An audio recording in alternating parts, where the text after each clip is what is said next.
পৃথিবীতে এমন কিছু প্রাণী রয়েছে যেগুলো দেখে প্রথমে বিশ্বাসই হবে না যে তারা সত্যি আছে।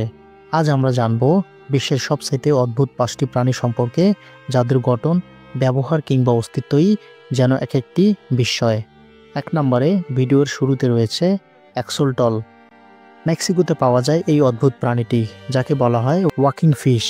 যদিও এটি আসলে একটি উভচর প্রাণী। এর শরীর দেখতে অনেকটা সালামান্ডারের মতো, কিন্তু এর অদ্ভুততা হলো এটি কোনোদিন প্রাপ্তবয়স্ক হয় না। সারা জীবন শিশুর মতো গিলস নিয়ে থাকে আর পানির নিচে বসবাস করে।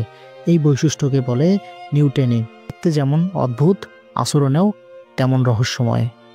2. Pacific barrel I fish. এই মাছটির মাথা স্বচ্ছ। হ্যাঁ, আপনি এর মাথার ভেতর পর্যন্ত দেখতে পাবেন। আর সবচেয়ে অদ্ভুত বিষয় হলো এর চোখ দুটি থাকে মাথার ভেতরে এবং তা উপরের দিকে তাকিয়ে থাকে, যাতে উপর থেকে আসা সামান্য আলো ধরতে পারে। গভীর সমুদ্রের অন্ধকার জগতে টিকে থাকতে এমন গঠন এঁকে দিয়েছে একেবারে ভিন্ন গ্রহের প্রাণীর রূপ। 3. Pinocchio nose frog. ইন্দোনেশিয়ার পাপুয়া অঞ্চলে পাওয়া যায় এই ব্যাঙটি, যার নাক পিনোকিওর মতো লম্বা। সবচেয়ে মজার বিষয় হলো যখন এটি ডাক দেয় তখন এর লম্বা নাকটি ফুলে ওঠে। 2008 সালে প্রথম আবিষ্কৃত এই ব্যাঙ প্রকৃতির এক অভিনব সৃষ্টি। 4. ড্যাম্বো অক্টোপাস। এই অক্টোপাসটির নাম এসেছে ডিজনির বিখ্যাত হাতি চরিত্র ড্যাম্বো থেকে, কারণ এর দুই পাশে কানের মতো ফ্লাপ থাকে, যা দিয়ে এটি পানির নিচে খুব সুন্দরভাবে সাঁতার কাটে। এটি প্রায় সমুদ্রের 13,000 ফুট গভীরে বসবাস করে, যেখানে আলো পৌঁছায় না। ধীরে চলা, কোমল ভঙ্গিতে ভেসে বেড়ানো এই প্রাণী যেন গভীর সমুদ্রের এক শান্ত সৌন্দর্য। 5. Wolf fish. এই মাছটির মুখে রয়েছে ভয়ঙ্কর দাঁতের সারি।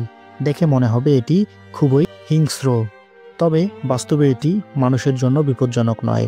এটি সাধারণত শক্ত খোলস বিশিষ্ট প্রাণী, যেমন কাঁকড়া বা সামুদ্রিক শামুক খেয়ে বাঁচে।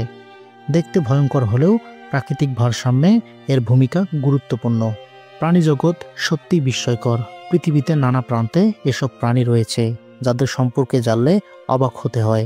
আপনার কি মনে হয় এর মধ্যে কোনটি ছিল সবচেয়ে অদ্ভুত? কমেন্টে জানাতে ভুলবেন না। আর ভিডিওটি ভালো লাগলে লাইক দিন, বন্ধুদের সঙ্গে শেয়ার করুন। আর এমন আরও চমকপ্রদ ভিডিও পেতে আমাদের চ্যানেলটি সাবস্ক্রাইব করুন। ইউটিউবে হলে ফলো দিয়ে রাখুন।